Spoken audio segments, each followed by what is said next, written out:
Hello, welcome to the August edition of Nell at Night. How's everybody doing in this very fiery month of August? I am really appreciating the energies out there right now. It's been very interesting for me. So today I am going to talk about confidence because August does represent the fiery, willful part of ourselves. I thought that confidence was a really good subject to talk about, especially since sometimes confidence can get a bad rap, right? So feeling really good about yourself and liking who you are can sometimes come off as egotistical or being full of yourself. And how do we become comfortable with who we are and yet emanate a sincerity about ourselves and also a authenticity about who we are? Because so often we may portray a certain image of who we are in order to look better than what we actually are.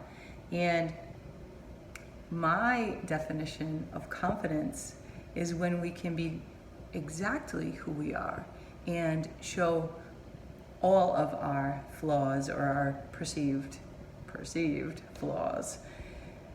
So there's a Japanese aesthetic art called Wabi Sabi, and it's basically having an appreciation for the things that have been broken and put back together. And it's actually, and they fill the breaks with gold, a liquid gold, I think it, so don't quote me on this, so any experts there can certainly pipe in and comment on this. I believe that it's like a liquid, like glue-like substance. And this particular art form is really honoring after something is flawed and put back together, the beauty of it.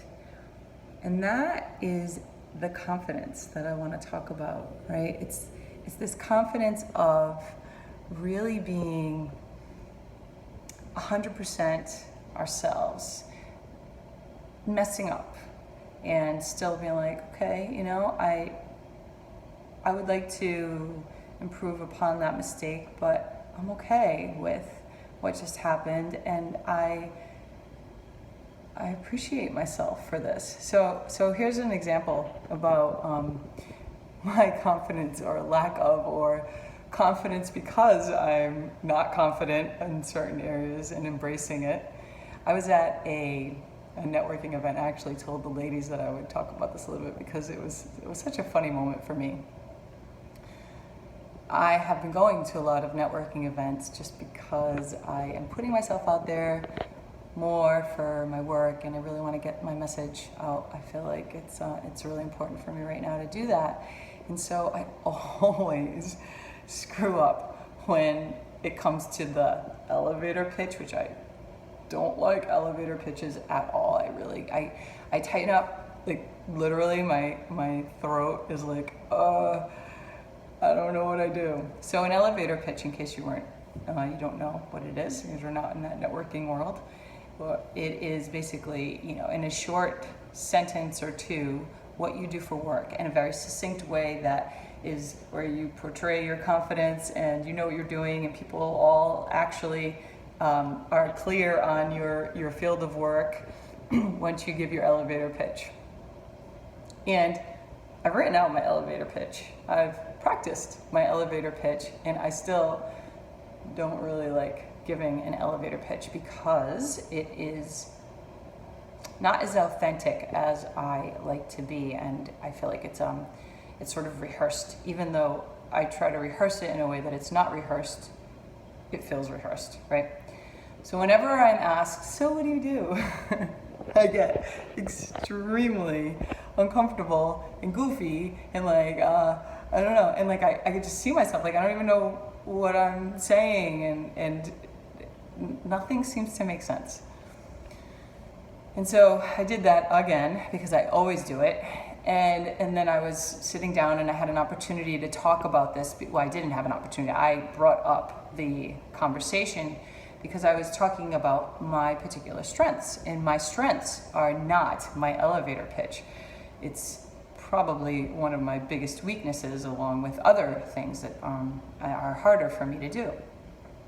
And yet, knowing that that's not my strength, and being able to be so kind with myself and like offer myself some love in that awkwardness was so beautiful. And that's when I know, or knew, back in the past, that I liked who I was. When I could see me in these really awkward situations, me not being my best, me kind of messing up, and still thinking like, oh, she's so cute, she still can't figure it out, it's so adorable, like this is like, and I'll still keep practicing, I'll still keep doing it because I have to. I don't have to, but I will, because there's situations where it's just necessary to get this thing out, and speak properly about my work. So for me, that's a great example of confidence, right? It's not being perfect at this thing, which clearly I'm not perfect at it. The brokenness, right? Like I messed up so many times. I looked like a fool so many times. And yet I'm able to be like, this is me, people, right? You either like me or you don't. You either accept me in all of my clumsiness, or you don't, and you choose people that are much more eloquent than I am, and that's okay, right? My people will hang out with me. My people that like the clumsiness, they're gonna be around me, and that feels good. So that was a long story about me. Yet, the concept of confidence in yourself and this practice of doing your best with what you have at the time, and still being okay with it, still having these flaws, still having this brokenness, and still having the imperfections, and loving yourself through it. That is confidence, and that is what this month is about. It's about stepping into your power, friends. It's about being proud of who you are, right? Proud of who you are now, right? Yeah, maybe you want to evolve and grow and do all that stuff, and I say go for it, and I encourage you and rally you. I also say appreciate where you are right now, and like the things that you're doing now, even if they're not perfect. Okay? So that's my message for the month. May you have a fantastic August, stepping into your confidence, stepping into your authenticity and who you are, with a regalness, right?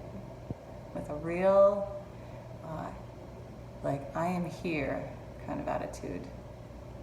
Okay. Hope you have an amazing month, and be well.